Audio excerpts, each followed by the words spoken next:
kisah mualafah aktivis gereja yang memilih Islam. Silakan disimak kisahnya. Pada kesempatan kali ini kita kedatangan tamu nih teman-teman sekalian. Seorang mu'alafah, seorang muslimah yang baru saja umur mu'alafnya hitungan hari. Ya. Apa kabar Kak? Waalaikumsalam, baik. Baik ya. Panggilannya apa nih biasanya panggil? Keke. Keke aja. Iya. Nama lengkapnya siapa? Nama lengkap saya Rineke Wilhelmina Ruth Pantau. Oh, marga apa? Manado ya? Iya, betul. Masya Allah. Umurnya berapa nih Kak sekarang? Ada 25 tahun. 25 tahun ya. Ini kan masih muda banget ya masuk Islamnya. Iya. Apa tanggal berapa? Kemarin tuh? 11 Januari 11 Januari. Iya, 2025. Pengen tahu nih Kak, Keke dulunya agamanya apa sebelumnya Kak? Kristen Protestan. Kristen Protestan. Iya. Memang saya dulu pas di agama yang sebelumnya itu saya termasuk aktivis gereja. Oh, gitu. Seperti itu. Jadi ini back to story ya. Iya. Dulu itu memang saya dari kecil udah terlibat seperti pelayanan di gereja. Nah, dari umur yang sekolah minggu itu kecil, itu saya udah terlibat entah pas nanti buat Natal atau Paskah seperti itu. Dan kemudian seiring berjalannya waktu, bertambahnya umur, saya juga tetap aktivis ke gereja, ikut berbagai organisasi yang di agama sebelumnya. Terus juga saya sempat jadi pemusik di gereja. Saya pegang gitar, jadi gitaris saya. Karena gitu. emang saya juga jadi pemimpin acara ibadahnya, perayaan ibadah setiap hari Minggu. Biasanya disebut worship leader, kayak gitu. Terus juga saya biasa kalau ada kayak ibadah khusus untuk remaja, itu saya yang pimpin semuanya. Jadi dari awal, pertengahan hingga akhir. Bahkan yang khotbah pun saya sendiri gitu. Gitu. Jadi sebelum ibadahnya dimulai itu pasti dari jauh-jauh hari saya mempersiapkan materi, saya belajar Alkitab dan sebagainya dulu. Saya suka diajak sama pendeta kayak buat ngobrol-ngobrol atau sharing-sharing tentang Alkitab. Terus juga gimana cara khotbah di saat pemuda remaja lagi ibadah yang khusus untuk pemuda remaja seperti itu. Dan juga penyampaian tentang Alkitab untuk anak-anak sekolah minggu seperti itu. Flashback sedikit, opa saya berarti kan ayah dari papa saya gitu ya. Opa itu sebenarnya pendeta. Saya melihat potensi saya ini menjadi seorang aktivis gereja sangat bagus, jor-joran, itu kayak excited banget karena ngelihat kayaknya ini penerusnya opa kayak gituin kan. Cuman ya qadarullah kan sekarang saya sudah beda agama gitu. Gitu. Ketika menikah dengan papa saya, mama mengikuti agama yang papa anut seperti itu. Jadi ketika dari kecil pun, kalau misalkan dari keluarga besar mama, entah pas lebaran atau Idul Adha itu kadang-kadang suka ngajak saya gitu. Jadi saya ada gambaran, ternyata Islam tuh seperti ini, seperti itu. Dan kalau misalkan ditanya terbesit di pikiran saya, Islam itu kira-kira agama yang seperti apa? Kalau buat saya, Islam itu agama yang simple. Dan saya juga tertarik sama Islam itu, dulu ada pikiran tertarik sama Islam karena konsepnya tuh ketuhanannya tuh ya udah Tuhan tuh satu, kayak gitu. Lumayan panjang ya, karena memang butuh kurang lebih 10 tahun saya 10 tahun mencari tentang Islam itu bagaimana dan seperti apa. Jadi ini juga salah satunya faktor kesukaan saya terhadap filsafat. Itu, dan mungkin dari potensi saya waktu masih kecil, jadi saya 5 bersaudara. Dan orang tua saya bilang, khususnya mama itu paling sering bilang kalau kamu itu anak yang dari kecil umur 3 tahunan 4 tahun ke bawah itu udah kritis cara berpikirnya kayak gitu. Nah, kebetulan saya SD-nya itu kan di swasta. Nah, swasta tapi nuansanya itu kayak nuansa sekolah Islam. Meskipun di sana juga terdapat banyak siswa-siswa yang nonis, sekitar 15-an lah kayak gitu. Nah, kebetulan di SD saya itu setiap hari kalau misalkan kita mau belajar, itu pasti disuruh diluangkan waktu 30 menit untuk baca Al-Quran sama untuk mengaji kan, mengaji sama berdoa dulu, seperti itu. Nah, terus setiap hari Jumatnya yang muslim baik muslimah itu kumpul di lapangan, mereka sholat duha berjamaah sama baca 99 Asmaul Husna. Seperti itu. Nah, jadi meskipun yang Kristennya disatuin gitu di ruangan yang beda, itu kan pasti otomatis terdengar karena kan baca 99 Asmaul Husna pakai speaker gitu. Lama-lama hafal gitu kan. Ya Allah ya Rahman ya Rahim gitu. Nah, terus juga Al-Fatihah itu karena ketika mereka mengaji tuh saya tetap di kelas, jadi nggak keluar. Itu jadi masuk ke telinga saya gitu kan. Oh Al-Fatihah tuh gini gitu. Terus juga mulai dari situ kebetulan setiap ada pelajaran PAI atau agama Islam itu saya nggak pernah keluar dari kelas. Meskipun gurunya mempersilahkan untuk saya keluar, takutnya saya mau ke perpus atau mau kemana gitu kan. Cuman saya untuk memilih di dalam kelas aja. Tapi saya menyimak, ternyata seru ya Islam tuh kayak gini gitu. Terus diam-diam saya cari tahu sendiri, belajar sendiri. Beranjak SMP, saya mulai berani ajak diskusi atau debat kecil sama pendeta. Pendeta di gereja saya. Tapi beliau malah balik nanya, kenapa kamu nanya kayak gitu? Kamu gak percaya Tuhan Yesus? Kayak gituin kan. Ya pada saat itu kan saya bilang, iya saya percaya kok Tuhan gitu, tapi kenapa disebutnya ada 3 penyebutan itu. Terus pendeta saya jawabannya kurang memuaskan bagi saya gitu. Akhirnya saya coba cari pendeta lain. Dan pendeta berikutnya juga jawabnya sama, malah nanya balik, kenapa kamu bertanya seperti itu, kayak gituin kan. Terus kamu gak percaya Yesus? Terus saya bilang, Pak, kalau misalkan Bapak pengen saya untuk yakin dan percaya bahwa Yesus itu adalah Tuhan, nah seharusnya Bapak tuh bisa ngasih jawaban gitu kan, jelasin gini-gini, malah kenapa Bapak malah nanya balik kayak gitu. Bukannya untuk kita bisa semakin yakin dengan agama kita perlu kritis, kata saya gituin kan. Nah terus pendetanya malah agak tersinggung, jadi nggak ngejawab.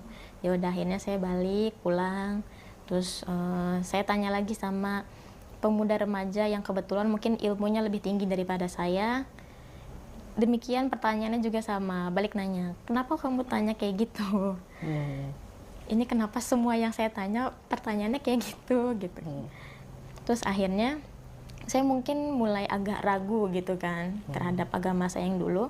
Tapi saya tetap menjadi seorang aktivis di gereja. Mungkin itu sambil saya buat bisa mantepin hati sambil nyari jawaban gitu ya. Terus bertahun-tahun beranjak sampai SMA. Demikian juga pas mau kuliah juga. Dan kebetulan sebenarnya di jurusan saya itu, saya nggak mau ngambil jurusan itu sebenarnya. Nah, tapi karena orang tua saya menyuruh untuk saya kuliah di sana, dan ternyata lolos, itu sempat saya agak ngambek gitu kan sama diri sendiri, kayak ih Tuhan kenapa sih saya dilolosin di sini gitu. Sempat ada penolakan dalam diri saya. Tapi ternyata justru dari jurusan yang saya ambekin itu, itu salah satu jalur saya buat mengenal Allah semakin dekat. Karena kampus saya UPI itu kerap didengar atau terkenal dengan sebutan Universitas Pesantren Indonesia. Karena di UPI itu emang kebanyakan khususnya untuk yang pendidikan gitu ya, pakaiannya tertutup, rapi, sopan, hijabnya panjang-panjang kayak gitu. Dan lingkungan saya pada saat kuliah pun itu alhamdulillahnya orang-orangnya memang muslimah semua, terus muslim juga, berpakaiannya juga rapi, sopan. Terus mereka welcome kalau saya tanya gitu kan. Saya sempat ngajak diskusi teman-teman kuliah saya kayak apa sih yang bikin kalian yakin sama Islam gitu kan. Mereka meresponnya tuh dengan tenang, enggak nanya balik kayak kenapa kamu nanya kayak gitu kan. Justru mereka ngasih penjelasan kayak Islam tuh gini kayak gitu. Dan mendengar jawaban dari mereka, saya mulai tergoyah lagi gitu kan di agama saya sebelumnya. Sampai suatu ketika saya mulai makin resah sendiri gitu kan. Itu saya pelajarin dulu agama sebelah saya, Katolik gitu. Saya pelajarin Katolik, terus tidak ada kecocokan di hati saya gitu. Terus saya pelajarin Islam sedikit-sedikit, terus juga ngeliat dari teman saya yang memang notabene Muslim dari lahir. Dan saya sempat agnostik selama 1 tahun lebih. Jadi saya meskipun Kristen pada saat itu, tapi saya nggak menjalankan ibadah gitu. Aduh, semakin hari saya makin gelisah gitu kan. Karena saya nggak berdoa tentunya, nggak beribadah, nggak berbicara sama Tuhan gitu. Saya cari terus, sampai pada titik dimana saya udah mulai hopeless dan saya berdoa dengan gimana ya, kalimatnya tuh kurang lebih seperti ini. Ya Tuhan, terserah Tuhan yang mana, kalau memang Islam adalah agama yang benar, tolong tunjukkan kuasamu. Saya minta pertanda atau clue gitu. Dan beberapa hari kemudian ketika saya tidur di kosan temen, itu dapat clue lah gitu, atau petunjuk. Itu satu. Terus saya memang orang yang nggak gampang percayaan, jadi saya doa lagi, ya Tuhan, kalau memang Islam ini adalah agama yang benar, saya minta petunjuk daripadamu gitu. Terus nggak lama lagi dapat lagi petunjuk. Saya mungkin agak bukan iseng sih, mulai bandel gitu, nanya lagi gitu, agak menantang. Pokoknya doa saya sama, dikasih petunjuk lagi, atau kayak misalkan dikasih fenomena apa gitu yang ternyata ini loh kayak gitu. Dan itu semakin saya dalemin lagi, dan saya juga mulai resah gitu ya tentunya. Kayak aduh, nggak bisa nih, saya ini manusia lemah gitu kan, kalau saya nggak punya pedoman arah hidup saya mau kemana kayak gitu. Betul. Nah, ketika itu ya udah saya kebetulan punya kakak yang alhamdulillah sudah mualaf duluan. Saya juga banyak-banyak nanya sama kakak saya, kira-kira apa yang bikin mereka itu percaya bahwa Islam itu adalah agama yang pantas untuk mereka anut. Dan mereka juga welcome dan seneng gitu. Kamu kayaknya tertarik sama Islam ya gitu. Jadi kakak saya pun menjelaskan, dan alhamdulillah kakak saya ini memang jauh lebih kritis daripada saya gitu. Bahkan beliau pun sama mencari kebenaran tentang Islam itu kurang lebih 7 tahun bahkan 10 tahun mungkin durasinya gitu. Dan ngelihat respon kakak saya, alhamdulillah saya juga ternyata gini. Dan seiring berjalannya waktu, saya pun mencoba untuk memantaskan gitu kan, buat mantepin gitu. Pokoknya saya itu harus memeluk suatu agama, gak boleh dari suruhan orang atau karena seseorang atau sesuatu. Dan alhamdulillah beberapa hari yang lalu ya, 11 Januari, itu juga dibantu dari pihak MCI, dibina, dibimbing. Alhamdulillah itu saya mengucapkan 2 kalimat syahadat seperti itu, dan alhamdulillah mengenal Islam dan masuk Islam. Masya Allah ya. Ya, respon mereka gitu ya, tentunya untuk ibu saya sangat senang, terus juga merangkul, terharu tentunya ya, maksudnya karena mungkin mama saya tuh ngelihat dulu ternyata digantikan atau dibalas oleh Allah melalui anak-anak yang mualaf seperti itu. Yang terkait Yesus itu atau Nabi Isa itu kan kalau di Kristen itu lahir dari rahim Bunda Maria gitu, tanpa bersetubuh dengan lelaki manapun dan dianggap suci seperti itu. Terus saya juga jadi mikir, Tuhan itu kan tidak diperanakan, tapi ini Yesus kenapa bisa disebut Tuhan gitu. Seharusnya Tuhan itu ya ada sebagai mestinya dia punya tahta tertinggi yang nggak bisa diciptakan oleh siapapun gitu. Ya Allah ya Tuhan tuh ya udah gitu. Seperti itu. Jadi itu saya salah satu titik kritis di situ, mempertanyakan terus dalam diri saya kayak gitu. Baru diceritakan pas di perjanjian baru. Terus kenapa Yesus bisa disalib kayak gitu. Kan aku mikirnya Tuhan itu kan nggak bisa disalib ya, maksudnya kayak gitu. Maksudnya kalau Tuhan itu disalib kan otomatis akan terluka dan dia pasti ada luka gitu. Aku mikirnya kayak berarti dia menistakan dirinya sendiri dong. Masa Tuhan menistakan dirinya sendiri, mencelakainya dirinya sendiri gitu. Gak mungkin seorang Tuhan yang tahtanya paling tinggi di alam semesta ini gitu bisa menistakan atau mencelakai dirinya sendiri seperti itu.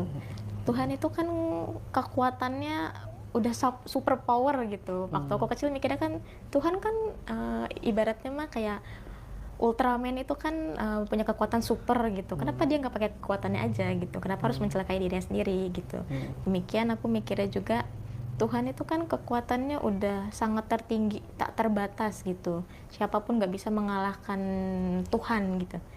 Kenapa untuk menebus dosa umatnya atau hambanya harus dengan mencelakai dirinya sendiri? Tantangannya juga saya harus mempersiapkan diri saya untuk berani bilang sama ayah saya tentunya kayak gitu kan, karena ayah saya itu tergolong cukup tegas dan agak keras gitu, dan beliau sangat berpegang teguh dengan agamanya gitu, dengan agama saya sebelumnya.